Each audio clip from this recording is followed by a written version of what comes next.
After the TT lost its World Championship status in '76, the '77 meeting had a very different look to it. There were 3 Formula races for road-based machines of 1,000, 600 and 400 capacities. A huge increase in budget for the TT, rumoured to be £150,000, meant the organisers could attract world-class riders with adequate start money. Amongst them was Takazumi Katayama, who was destined to be the 350cc world champion that year. Zoom in Taxi was joined by American star Pathé on the Works RG500 Texaco Suzuki. Honda returned to the TT after a 10-year exile, not with Mike Hailwood, more about him later, but Phil Reed, one of the TT's fiercest critics, earning himself a reputed £12,000 on his return to the island. A gold wing at the TT. Hugh Evans was due to race this Dresden frame machine, but engine issues late in practice made this unusual racer a non-starter in the F1 race.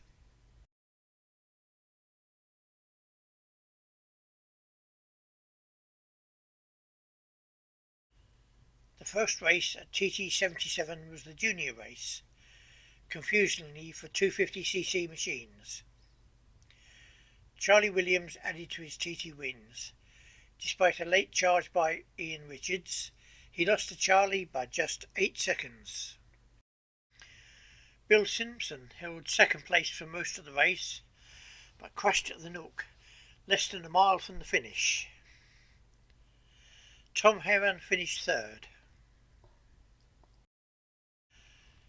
Mick Grant had a slow first lap. He gained speed and places through the race, but only finished 7th on the Kawasaki Tandem Twin. The sole single-cylinder machine in the race, Fred Launcesbury's production Mako, made it to 44th, beating a few racing Yamahas. The only 4-stroke in the race was Nev Watts on his Honda.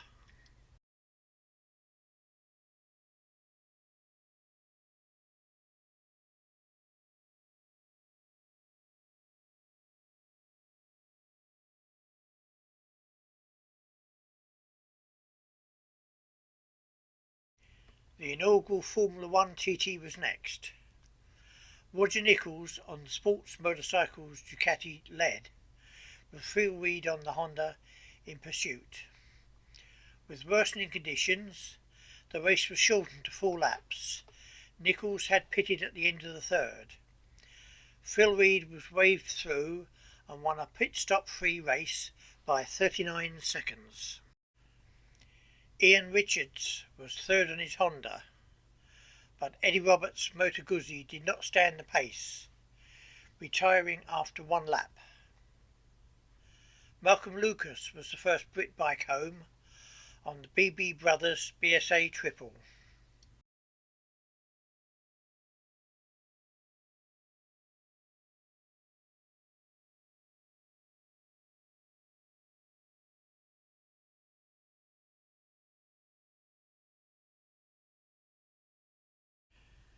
Phil Reed had a much easier ride to victory in the senior TT on his Suzuki, winning by 90 seconds from Tom Heron and Eddie Roberts, both on 350 Yamaha.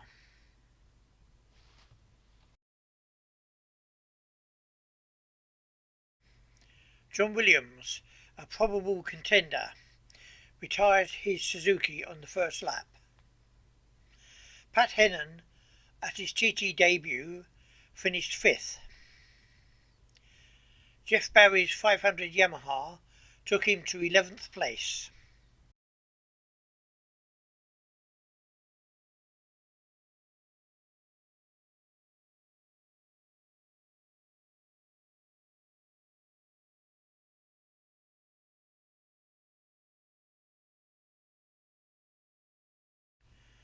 Lapping just shy of the ton in practice, Market Drayton's Dick Greasley with Mick Skeels rode themselves into the record books by lapping at over the ton for the first time on three wheels, and that was from a standing start on their 750 Chell Yamaha.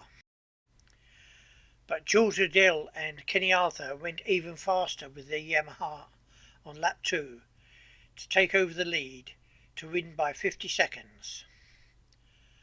Rolf Steinhausen and Wolfgang Kallow brought the Busch Koenig into third place. Best of the locals to finish were George Oates and John Molyneux in 7th place. George and John, father of current sidecar supremo Dave Molyneux, sadly lost their lives in a crash at the Ulster Grand Prix later that year.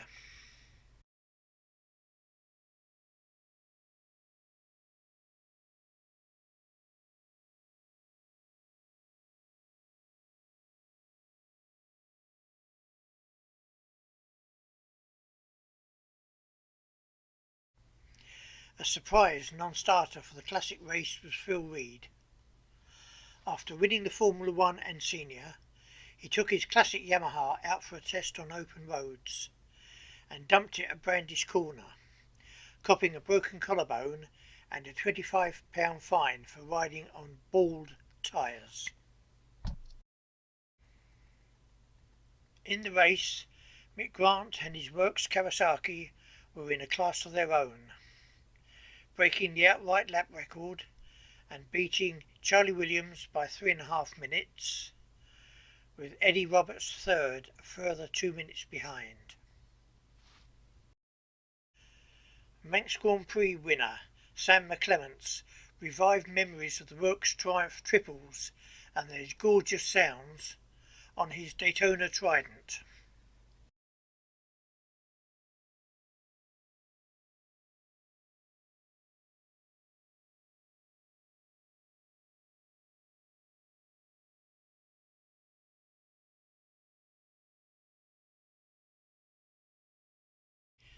Sidecar race 2, and this time it was Mac Hudson and Stu Collins who led the way from the start on the Yamaha. Rolf Billand and Ken Williams on their Schmidt Yamaha overtook the other Rolf, Steinhausen, on his Busch Koenig to finish second. With 2 third places, Steinhausen was the overall winner of the Sidecar TT. Best Manx team home this time were Artie Oates and Dave Skelly with their Kawasaki. Outfits come in all shapes and sizes. This is Bob Mullen and John O'Leary with their Spartan Yamaha. Number 30 is Dave Bexley and Graham Hutchins and their Kawasaki.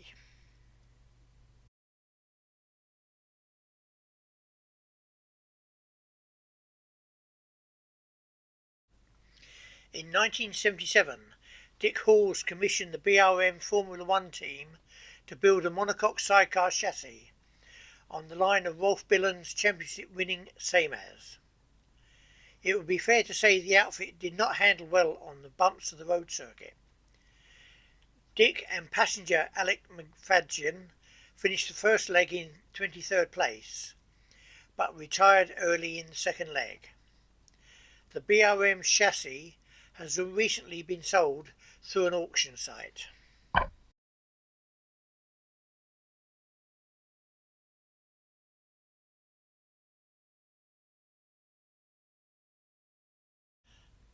Alan Jackson was invincible on his Billhead Honda in the Formula 2 TT. He headed home a Honda 123, with Neil Tuxworth second and Dennis Casement third. Alistair Copland brought his Honda lookalike Benelli 4 home in 7th place.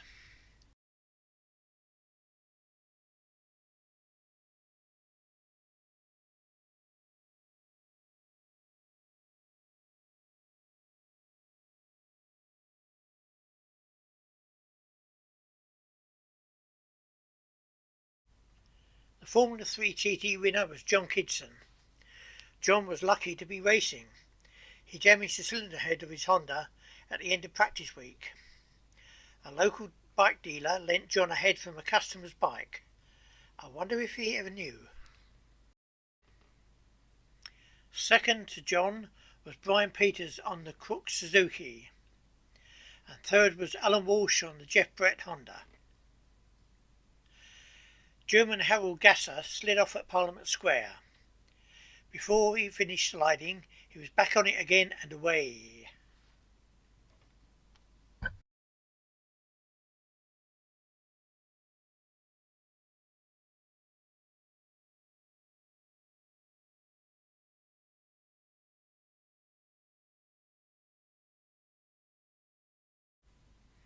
The Vintage Club had superb weather for their TT rally in Peel, with competitors attending from all over the world. This match list would be an ideal mount for tootling round the Manx Green lanes.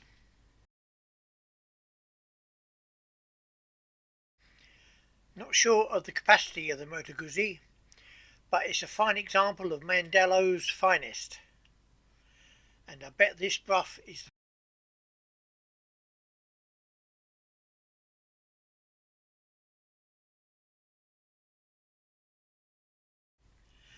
TT77 ended with the Jubilee TT. This was an invitation-only event to be run on treaded tyres. The organisers declined entries from the regular TT superstars, so no Charlie Williams, Mick Grant, Chas Mortimer, etc., to allow other competitors a chance of TT glory. One Irishman took full advantage of this to claim the first of his 26 TT victories. Joey Dunlop simply left the field for dead, lapping just 20 seconds shy of Mick Grant's outright lap record from a standing start. George Fogarty was second on his 500 Suzuki, with Steve Tonkin third on a 350 Maxton Yamaha. Joey was still playing Joe in those days. His name and talent would shine bright for the next 23 years over the mountain.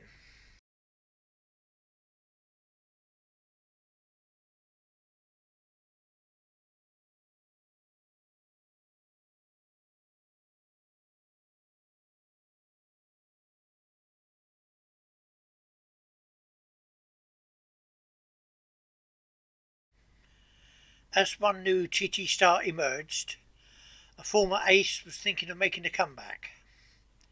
Mike Hailwood, who last raced on the island in 1966, was back out in practice for the Manx on a 700 Paget Yamaha. It was said he was helping Peter Starr in filming for Take It to the Limit, but in addition he was checking to see whether the TT5 was still in his belly. He was careful never to make a flying lap. They pieced his lap times together. He felt comfortable, and we know what happened. But that will be revealed in 1978 TT Revisited. Thanks for watching.